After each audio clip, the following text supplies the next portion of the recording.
ശ്രീ കൂടൽമാണിക്യം ക്ഷേത്രത്തിലെ തണ്ടിക വരവ് തൃപ്പുത്തരി മുക്കുടി ആഘോഷം ഒക്ടോബർ 29, 30, 31 തീയതികളിൽ ആഘോഷിക്കുമെന്ന് Devaswom managing committee chairman advocate CK Gopi വാർത്താ സമ്മേളനത്തിൽ അറിയിച്ചു.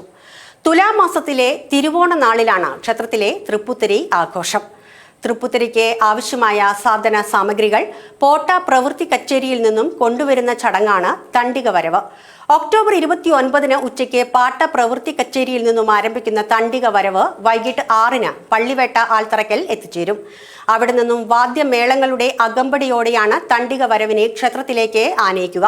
ഒക്ടോബർ 30 തൃപ്പുത്തരി സദ്യയും 31 മുക്കുടി നിവേദ്യവും നടക്കും.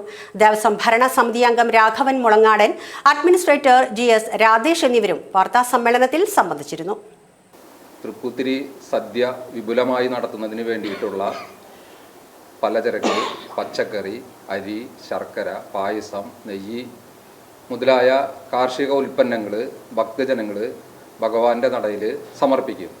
അതുപയോഗിച്ചുകൊണ്ടാണ് തൃപ്പുത്തരി സദ്യക്ക് പ്രധാനമായിട്ടും പാചകം ചെയ്യുന്നത്. അതോടൊപ്പം തന്നെ തണ്ടിക വരവ് എന്ന് പറയുന്നത് വളരെ പ്രധാനപ്പെട്ട ഒരു ചടങ്ങാണ്.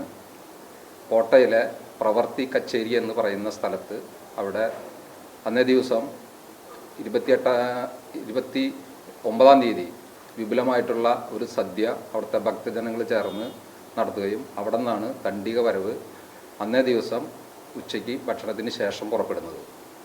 ആ തണ്ടിക വരവ് പ്രധാന പല സ്ഥലങ്ങളിലും അതിന് സ്വീകരണങ്ങളൊക്കെ നൽകിയതിന് ശേഷം വൈകിട്ട് 6 മണിയോട് കൂടിയാണ് സംഗമേശ്വര സ്ഥലമായിട്ടുള്ള സ്ഥലത്ത് സ്വീകരണം കഴിഞ്ഞ് അവിടെ നിന്ന് ഒരു 7 മണിയോട് കൂടിയാണ് ക്ഷേത്രത്തിലേക്ക് പ്രവേശിക്കുക. അത് വളരെ വിപുലമായിട്ടുള്ള വളരെ പ്രശസ്തമായിട്ടുള്ള ഒരു ചടങ്ങുകളാണ്. ധാരാളം ഭക്തജനങ്ങൾ ഇതിനു വേണ്ടി പങ്കെടുക്കുന്നുണ്ട്.